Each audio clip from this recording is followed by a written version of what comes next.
Disclaimer. ही कथा सत्य घटनांवर आधारित असली तरी पहिल्या क्रशच्या प्रेमाखातर त्यांचं सध्याचं आयुष्य क्रश होऊ नये म्हणून यातील पात्रांची नावे, त्यांची ओळख तसेच कथानकातील काही तपशील गोपनीयतेच्या कारणास्तव बदललेले आहेत. ही कथा केवळ मनोरंजनासाठी सादर करण्यात आलेली आहे. जर त्याचं साधर्म्य तुमच्या पहिल्या क्रशशी असेल तर तो निव्वळ योगायोग समजावा.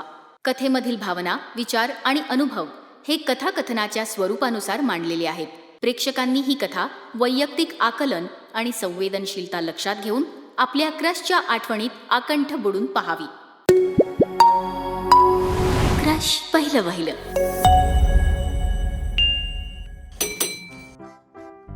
आम्ही शाळेत ना तेव्हा बसने जायचो.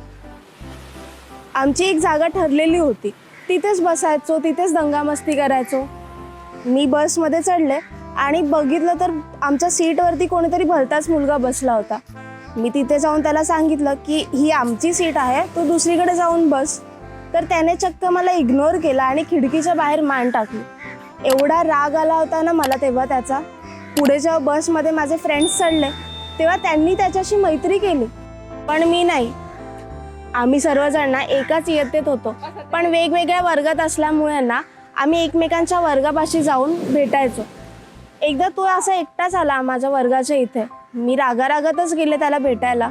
हा आला आणि म्हटलं की सॉरी, मी पहिल्या दिवशी असं वागायला नको होतं तुझ्याशी. मी म्हटलं की ठीक आहे एवढं काय त्यात. आणि तेव्हापासून आम्ही बोलायला लागलो.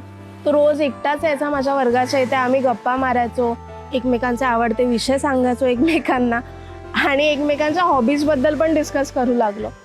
अर्थात शाळेच्या वयात आपल्याला काय माहिती दुसरं कशाबद्दल बोलायचं असतं, म्हणून हेच आपले विषय असायचे रोजचे की अभ्यास काय दिलाय, मग अजून कोणती पुस्तकं वाचतोस का.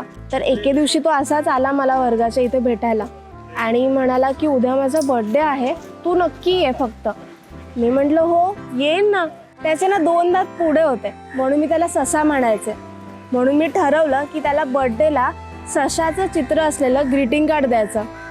त्याच्या बर्थडेच्या दिवशी मी अगदी सकाळपासून कागद, पेन, कलर्स घेऊन त्याचं ग्रीटिंग कार्ड बनवायला बसले.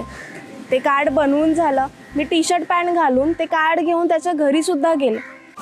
पण दारातून डोकावून पाहिलं तेव्हा आज सर्वजणांनी ना मोठमोठे गिफ्ट्स आणले होते त्यासाठी.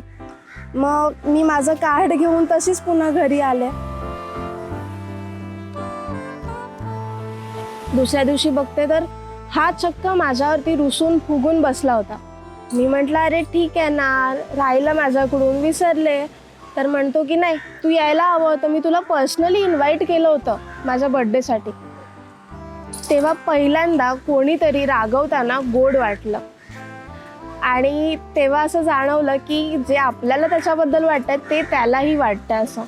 पण कधी बोलण्याची हिंमत नाही झाली. अर्थात त्याचीही नाही कधी झाली. म्हणजे आम्ही बऱ्याचदा असा काही सिच्युएशन्स आल्या की आम्ही दोघं एकत्र होतो आणि बोलणारच होतो, पण म्हणतो ना की मधल्या सुट्टीत अशी अचानक घंटा वाजले आणि तास सुरू झाले. असे काही ना काही मोमेंट्स येतच होते आणि त्या गोष्टी मग राहूनच गेल्या बोलायच्या एकमेकांना. पुढच्या इयत्तेत गेल्यावरती असं झालं की मी बस बदलली शाळेत जाण्याची आणि मग आमचा कॉन्टॅक्ट थोडा कमी झाला आणि तेवढंच अंतर वाढत गेलं.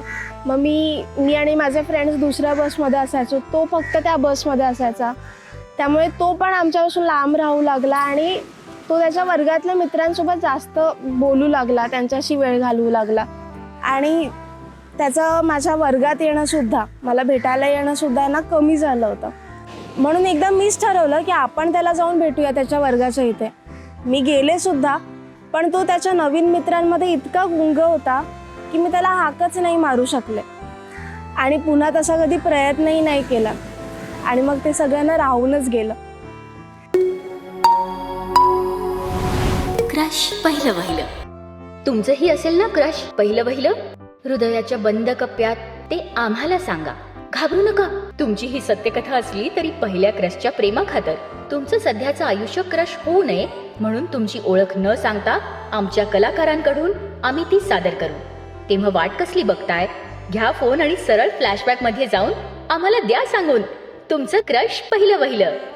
तुमची स्टोरी crushpahilavahila@gmail.com वर नक्की पाठवा.